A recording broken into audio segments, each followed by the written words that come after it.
কৃষ্ণ বিকল বান্ধব সমস্ত আই মাতৃ সমস্ত আমি ক্ৰমশ আগবঢ়াই অহা নিগম শাস্ত্ৰ মহাভাগৱত ভাগৰ পৰ্যালোচনাৰ বাবে আমি পুনৰবাৰ আপোনাৰ খবৰ শ্ৰী চৰণত প্ৰণাম জনাইছো। আমি মাৰ্কণ্ডেয় ঋষি নাৰায়ণ ঋষিৰ প্ৰতি কি প্ৰাৰ্থনা আমি ক্ৰমশ আগবঢ়াই আহিছো আৰু এই নাৰায়ণ ঋষিৰ প্ৰাৰ্থনা সম্বন্ধে আজিও আপোনাৰ খবৰ শ্ৰী চৰণত আমি আগবঢ়াব খুজিছো। ৰহস্য কজানে যিটো লোক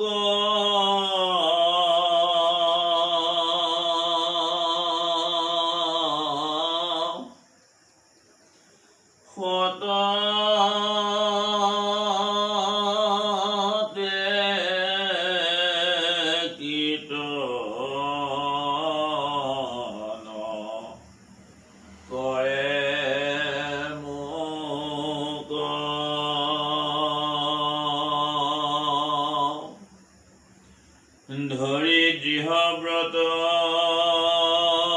কৰি যত্ন বিপৰীত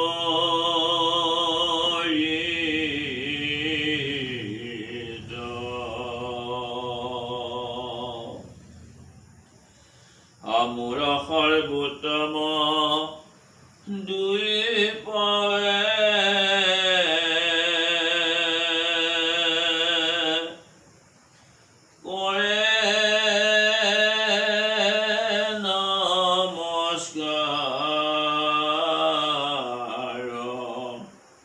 ভক্তি ভাৱে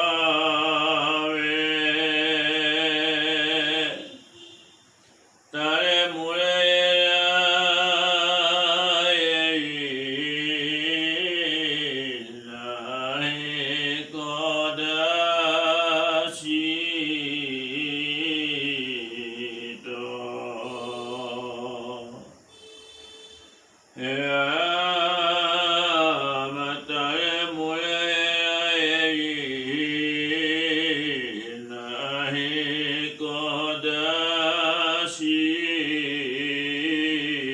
কদাচিত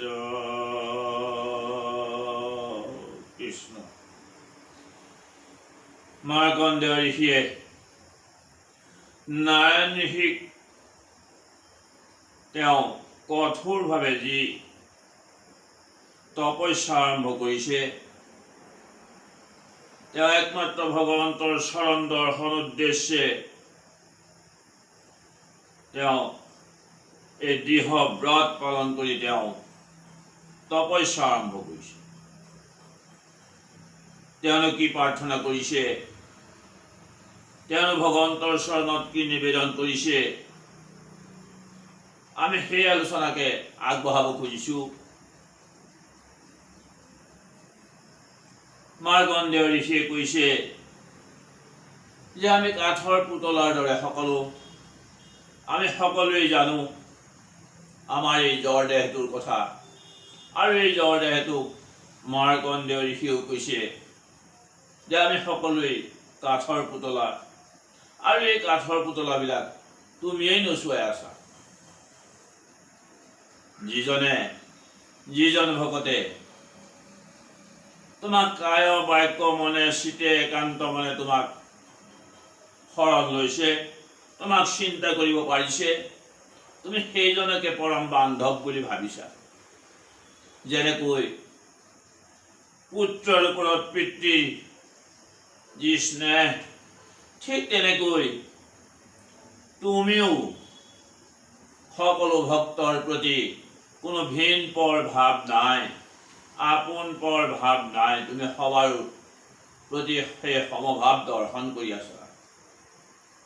হে প্ৰভু, হে ভগৱান, তুমি সেই ধৰ্মৰ পুত্ৰ নহয়, তোমাক আমি সেই ধৰ্মৰ পুত্ৰ বুলি ভবা নাই। তুমি যিহেতু মৎস্য কুৰ্মকে আদি কৰি বিভিন্ন অৱতাৰ ধাৰণ কৰিছা, পৃথিৱীৰ ভাৰ হৰণ কৰাৰ বাবে তুমি বিভিন্ন সময়ত বিভিন্ন অৱতাৰ গ্ৰহণ কৰিছা। আৰু ভগৱানে নিজেই গীতাৰ শেষত সেই কথা প্ৰকাশ কৰিছে যে যদা যদা হি ধৰ্মস্য গ্লানি ভৱতি ভাৰত অভ্যুত্থানমধৰ্মস্য তদাত্মানম সৃজাম্যহম পৰিত্ৰাণায় সাধূনাং বিনাশায় সদুষ্কৃতাম ধৰ্ম সংস্থাপনাৰ্থায় সম্ভৱামি যুগে যুগে। যেতিয়াই পৃথিৱীত অধৰ্মৰ প্ৰাদুৰ্ভাৱ হয়, ধৰ্মৰ লুপ্তপ্ৰায় হয়, তেতিয়াই ভগৱন্তই পৃথিৱীত অৱতাৰ গ্ৰহণ কৰে আৰু তেওঁ দুষ্টক দমন, সন্তক পালন কৰাৰ উদ্দেশ্যে তেওঁ বাৰে বাৰে বিভিন্ন ধৰণে বিভিন্ন অৱতাৰ গ্ৰহণ কৰি আহিছে। হে প্ৰভু, সেয়েহে তোমাক ক'ব খুজিছো, তুমি সেই ধৰ্মৰ পুত্ৰ নহয়। তুমি স্বয়ং ভগৱান, যিজনে সৃষ্টি স্থিতি আৰু প্ৰলয় নিমিষতে কৰি আহিছে, সেইজনেই তুমি ভগৱান। আৰু তোমাৰ শ্ৰীচৰণত আমি সহস্ৰ প্ৰণাম জনাইছো। যেনেকৈ মকৰাই নিজেই জাল পাতি অন্তত সেই জাল গিলি থয় নিজে নিজে, আৰু তুমিও এই সংসাৰ সৃষ্টি কৰিছা। তুমিও সংসাৰ সৃষ্টি কৰি সময়ত সেই সংসাৰ তুমি তোমাৰ গৰ্ভত আকৌ ধাৰণ কৰিছা, তোমাৰ হৃদয়ত তুমি ধাৰণ কৰিছা প্ৰভু। সেয়েহে তোমাক ক'ব খুজিছো, অবেদ পৰ্যজনে যত মহামুনি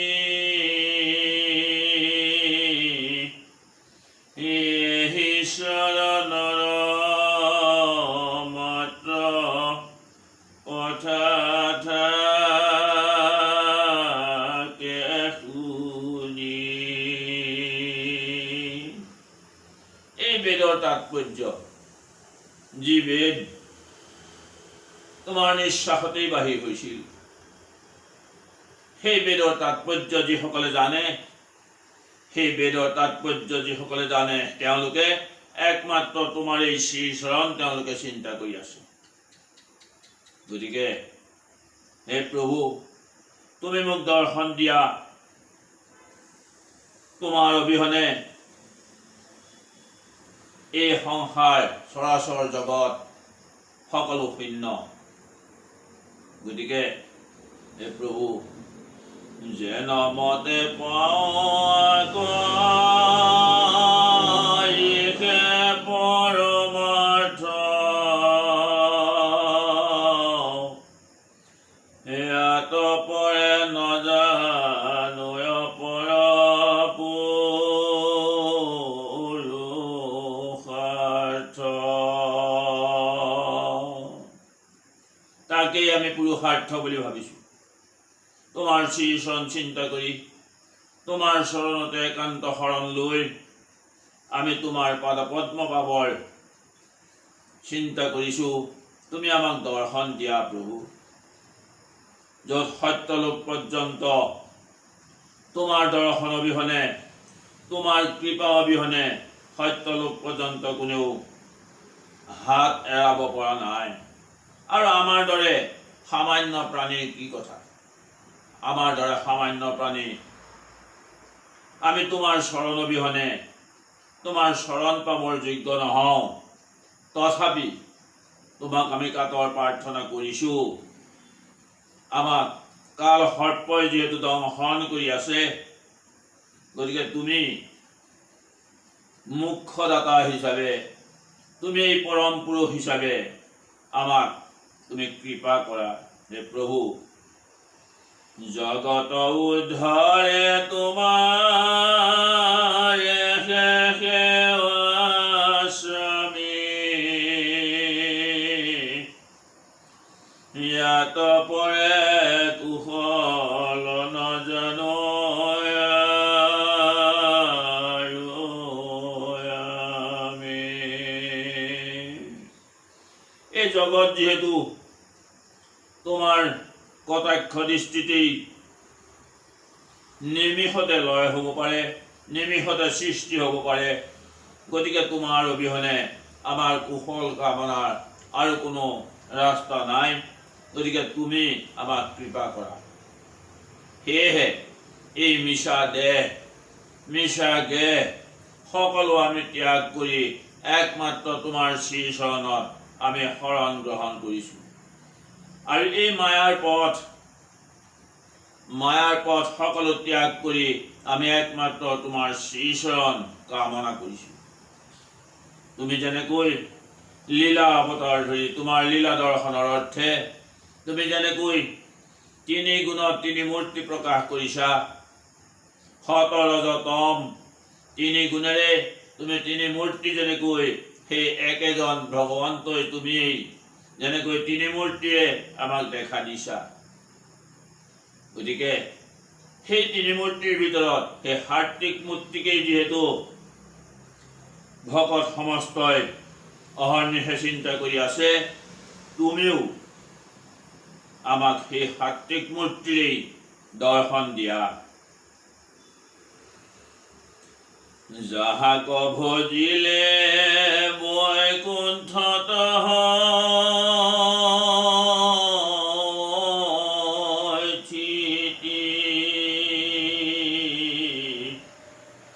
তথা তেখে নাহিকে কালৰ হন্তে ভীতি। যাক ভজিলে বৈকুণ্ঠত বাস হয়, বৈ মানে মায়া, কুণ্ঠ মানে নোহোৱা, য'ত লোভ মোহ কাম ক্ৰোধ দম্ভ দেশ্য অহংকাৰ আদি নাই, সেই হৈছে বৈকুণ্ঠ। যাক ভজিলে এই বৈকুণ্ঠ পোৱা যায়। গতিকে তোমাৰ শ্ৰীচৰণ আমি সদায় চিন্তা কৰি আছো, তুমি এই বৈকুণ্ঠগামী হ'বৰ বাবে তুমি আমাক কৃপা কৰা প্ৰভু। আমি তোমাৰ শ্ৰীচৰণত আমি শত কোটিবাৰ প্ৰণাম জনাইছো। সিটো বৈকুণ্ঠ পাও যাহাৰ সেৱাত, নমোহেন ভগৱন্ত তোমাক সাক্ষাৎ। পৰম পুৰুষ বিশ্বৰূপী ব্যাপী ব্ৰহ্ম, নমো নমো নাৰায়ণ ঋষি নৰোত্তম।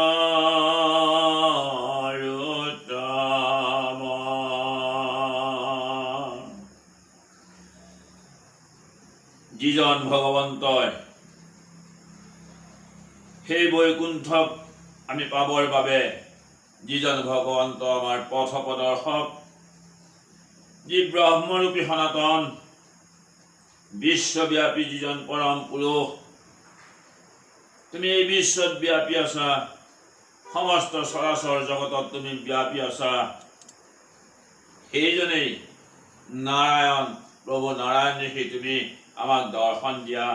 আমি তোমাক শত কোটিবাৰ প্ৰণাম জনাই তোমাৰ শ্ৰীচৰণ পাবৰ বাবে আমি অত্যন্ত ইচ্ছুক হৈ আছো। নম নম পৰম দেৱতা অচ্যুত,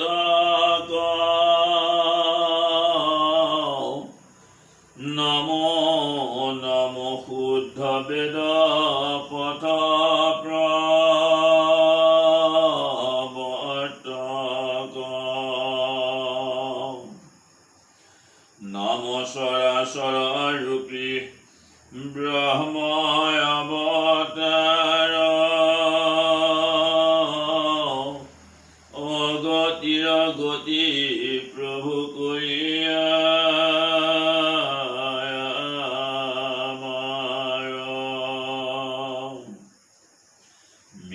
বিষয়কো যিটো কৰয় মাত্ৰ ধ্যান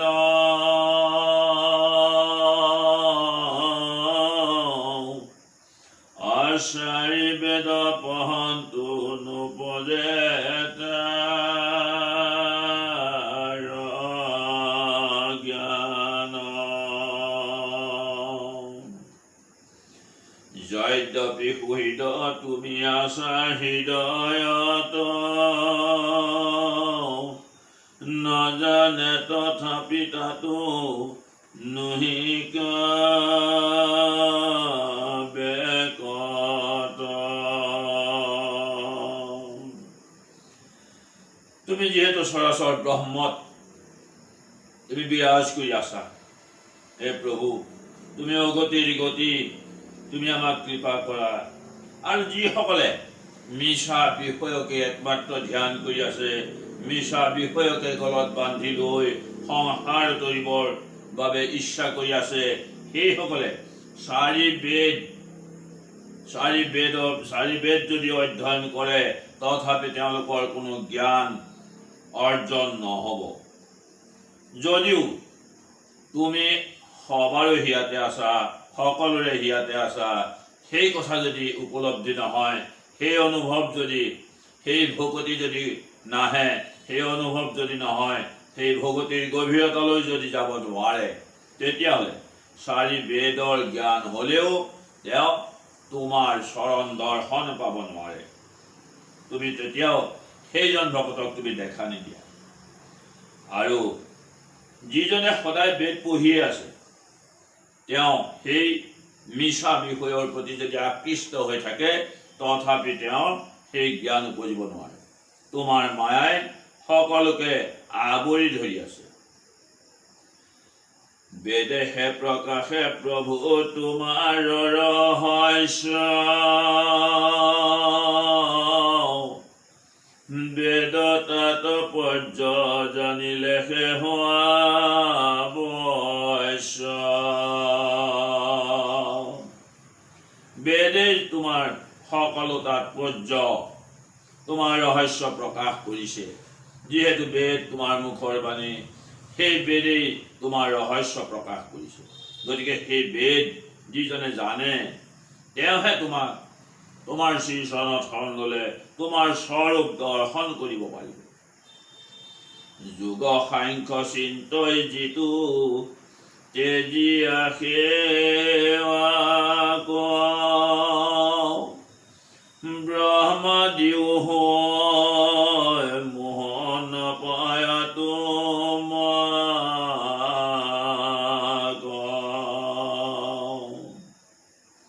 সাংখ্য যোগ, যিসকলে সাংখ্য যুগো যদি চিন্তা কৰে, যোগৰ অভ্যাসো যদি চিন্তা কৰে, যদি তোমাৰ সেৱা, তোমাৰ প্ৰতি যদি একান্ত মনে কায় বাক্য মনে চিত্তে যদি তোমাক চিন্তা কৰিব নোৱাৰে, তথাপিতো কি হৈছে, সেইসকলকতো তুমি দেখা নিদিয়া।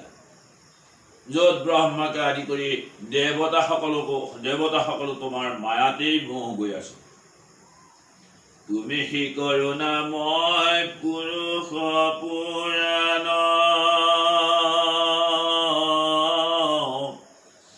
মই মহাভিক্ষুক ভকতি দিও দান।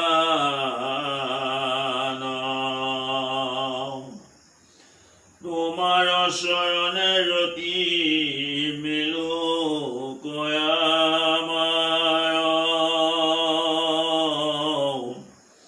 হে মহাপুৰুষ কৰো নমস্কাৰ।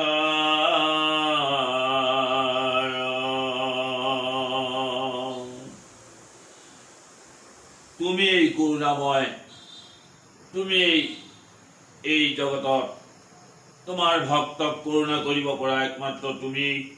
হে প্ৰভু, তোমাৰ শ্ৰী চৰণত আমি প্ৰণাম জনাইছো। আমি তোমাৰ চৰণত তোমাৰ ভকতি কামনা কৰিছো। আমাৰ এই ভিক্ষুকক তুমি ভকতি দান কৰা প্ৰভু, যাতে তোমাৰ চৰণত আমাৰ ৰতি মিলক। আৰু সেয়েহে তোমাৰ শ্ৰী চৰণত আমি পুনৰবাৰ নমস্কাৰ জনাইছোঁ, যাতে তোমাৰ শ্ৰীচৰণত আমাৰ বাৰম্বাৰ ৰতি থাকক। প্ৰভুসকল, এনেদৰেই মাৰ্কণ্ডেয় ঋষিয়ে নাৰায়ণ ঋষিৰ ওচৰত প্ৰাৰ্থনা আৰম্ভ কৰিছে। তেওঁ ভগৱন্ত দৰ্শন পাবৰ বাবে একান্ত ইচ্ছুক হৈ তেওঁ ভগৱন্তক প্ৰাৰ্থনা জনাইছে। আৰু এই প্ৰাৰ্থনাৰ অন্তত কেনেকৈ নাৰায়ণ ঋষিয়ে আহি মাৰ্কণ্ডেয় ঋষিক দৰ্শন দিলে, আৰু এই দৰ্শনৰ পাছত মাৰ্কণ্ডেয় ঋষিয়ে ভগৱন্তৰ যি মায়া, ভগৱন্তৰ মায়ানো কেনেকৈ দৰ্শন কৰিলে, আমি এই বিষয়ে আমাৰ পাছৰ পৰ্যালোচনাত আমি আগবঢ়াম। আমি আজি মাৰ্কণ্ডেয় ঋষিৰ যি প্ৰাৰ্থনা, সেই বিষয়ে দুআষাৰ আগবঢ়াই আপোনাৰ সবৰ শ্ৰীচৰণত পুনৰবাৰ প্ৰণাম জনাই আজিৰ পৰ্যালোচনা আমি ইমানতে সামৰণি মাৰিছোঁ। কৃষ্ণ হৰি ৰাম।